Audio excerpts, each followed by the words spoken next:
이 새벽에 우리에게 주시는 하나님의 말씀은 구약성경 창세기 41장 46절부터 57절까지의 말씀입니다. 제가 가지고 있는 성경책으로는 구약성경 63쪽에 있습니다. 하나님의 말씀을 받들어 읽겠습니다. 요셉이 애굽 왕 바로 앞에 설 때에 30세라 그가 바로 앞을 떠나 애굽 온 땅을 순찰하니 7해 풍년에 토지 소출이 심히 많은지라. 요셉이 애굽 땅에 있는 그 7년 곡식을 거두어 각 성에 저장하되 각 성읍 주위의 밭의 곡물을 그 성읍 중에 쌓아두매 쌓아둔 곡식이 바다모래같이 심이 많아 세기를 그쳤더니 그 수가 한이 없음이었더라.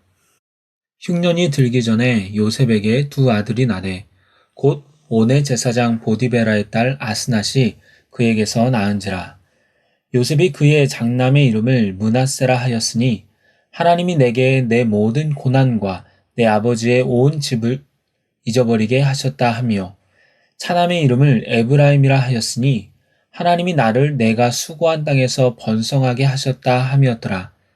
애굽 땅에 7해 풍년이 그치고 요셉의 말과 같이 7해의 흉년이 들기 시작하매 각국에는 기근이 있으나 애굽 온 땅에는 먹을 것이 있더니 애굽 온 땅이 굶주림에 백성이 바로에게 부르짖어 양식을 구하는지라.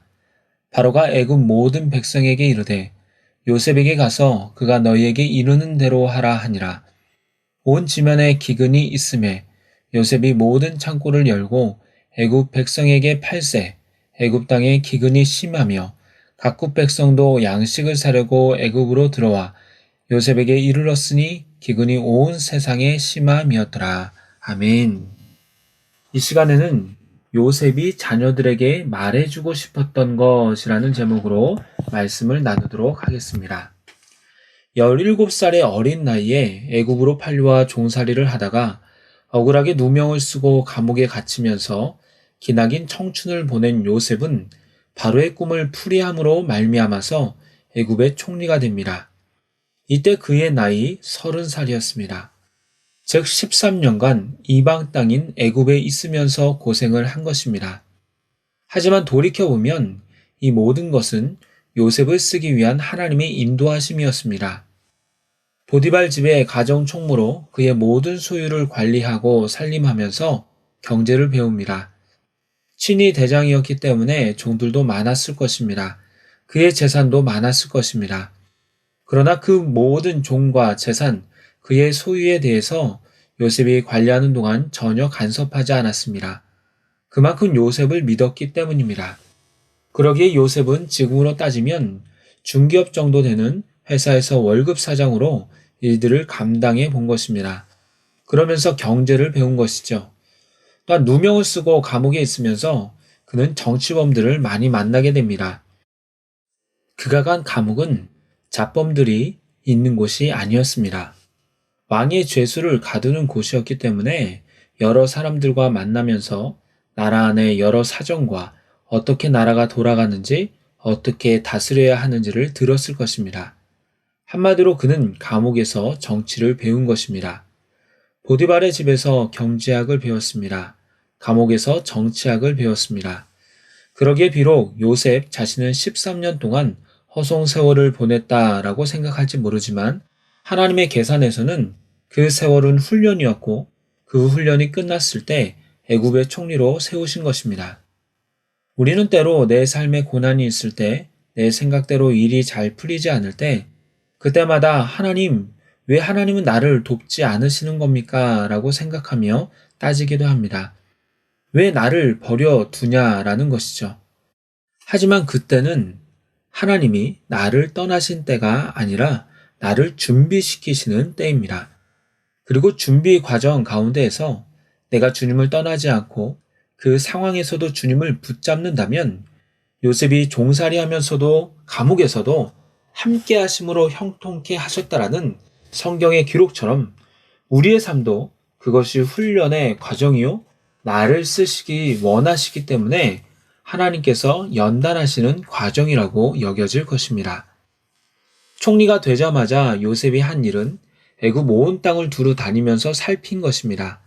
가만히 앉아서 다른 이들이 하는 말만을 들은 것이 아니라 자기에게 맡겨진 직무를 잘 감당하기 위해서 이곳저곳을 돌면서 주의 깊게 보았을 것입니다.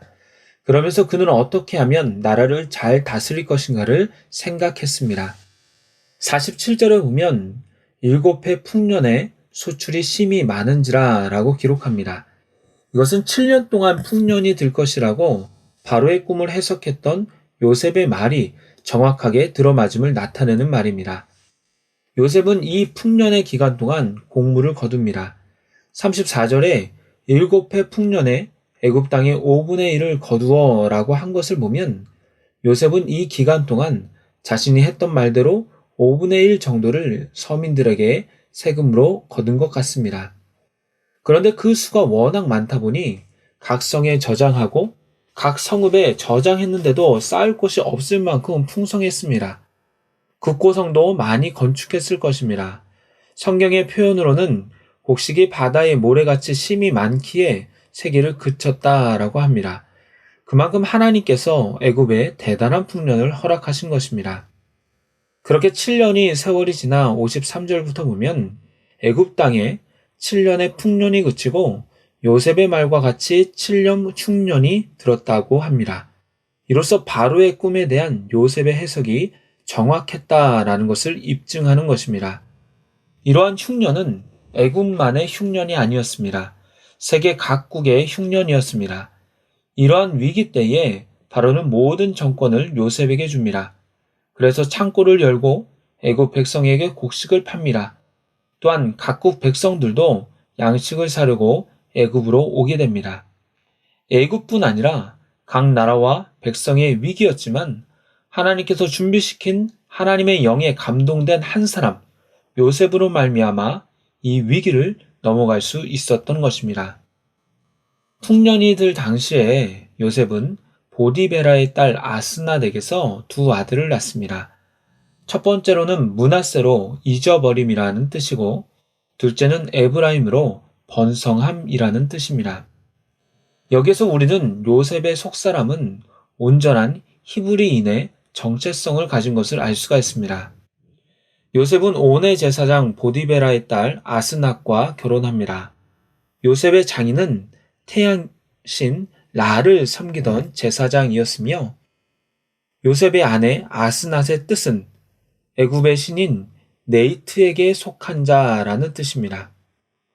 요셉 또한 새롭게 개명한 이름 사므낫 바네아는 정확하게는 알 수 없지만 보통 생명의 구원자라고 해석하며 이 이름은 애굽의 다신론 사상과 관련이 있을 거라고 추측하고 있습니다.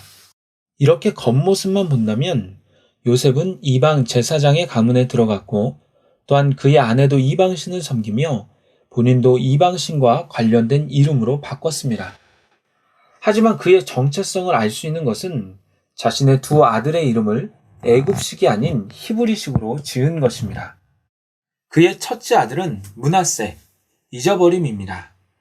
51절에 요셉이 첫 아들의 이름을 그렇게 지은 이유에 대해서 말하고 있습니다.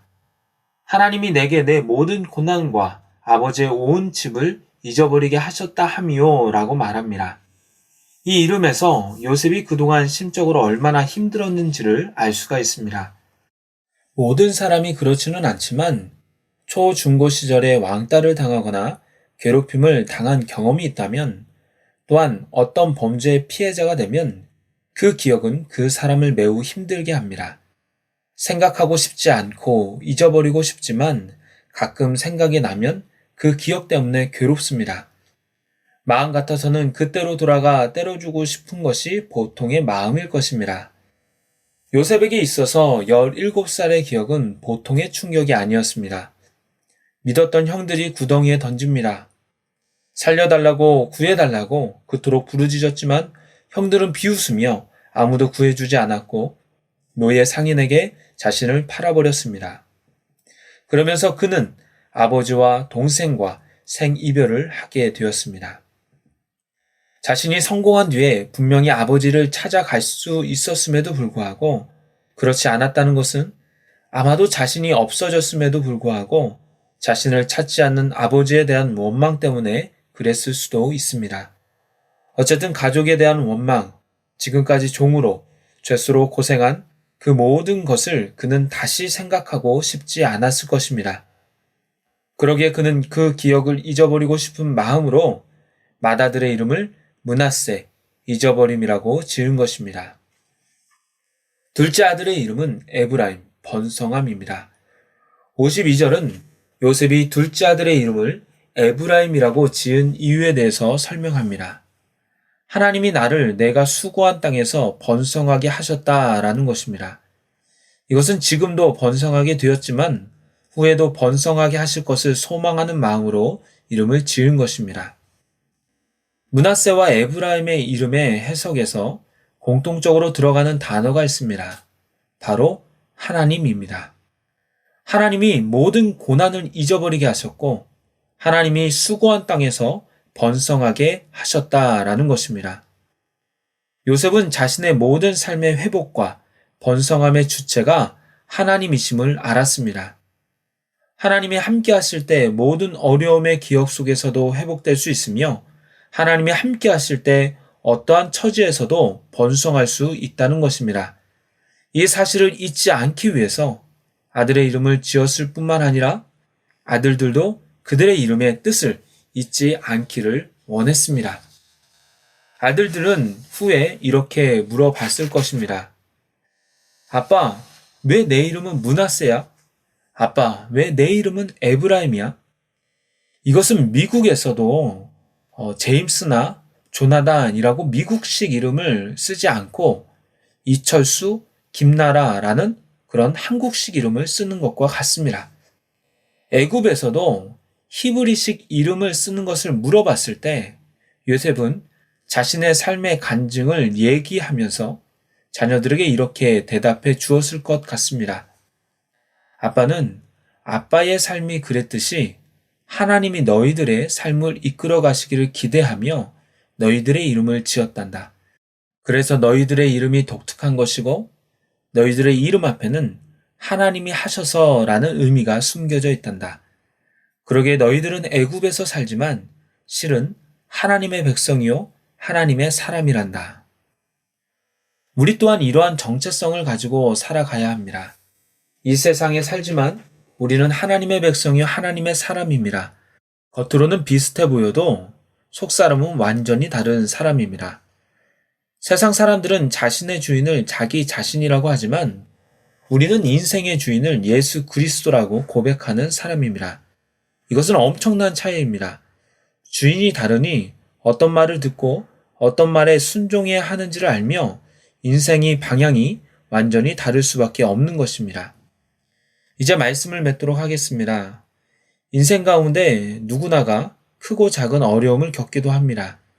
그런 면에서 보면 요셉은 보통 사람들과는 비교할 수 없을 정도로 큰 어려움을 겪었고 큰 상처를 입었습니다. 하지만 그럼에도 불구하고 그는 하나님을 붙잡았으며 하나님의 사람이라는 정체성이 있었습니다. 그리고 그 정체성을 자녀의 이름을 통해 므낫세와 에브라임에게도 심겨 주었습니다. 하나님의 사람은 하나님이 그 인생을 책임져 주십니다. 그리고 선하게 이끌어 주십니다. 그 믿음을 가지고 오늘도 주님의 말씀을 새기며 살아가는 저와 여러분이 되기를 소망합니다. 기도하겠습니다. 주님, 이 새벽에 주의 말씀을 듣게 하시니 감사를 드립니다. 요셉이 그 힘든 과거의 일들을 원망만 하는 것이 아니라 하나님이 나와 함께 하심으로 회복시키시고 번성하게 하셨고 또 그것을 기대하며 자녀들의 이름을 지은 것처럼 저희 또한 현재 어떠한 상황에 있을지라도 하나님이 나를 선하게 이끌어 주실 것을 기대하며 믿음으로 살아가게 하여 주시옵소서. 또한 그리스도인의 정체성을 가지고 순종하며 또한 말씀을 행함으로 세상을 살리는 저희들이 되게 하여 주옵소서. 예수님의 이름으로 기도드리옵나이다. 아멘.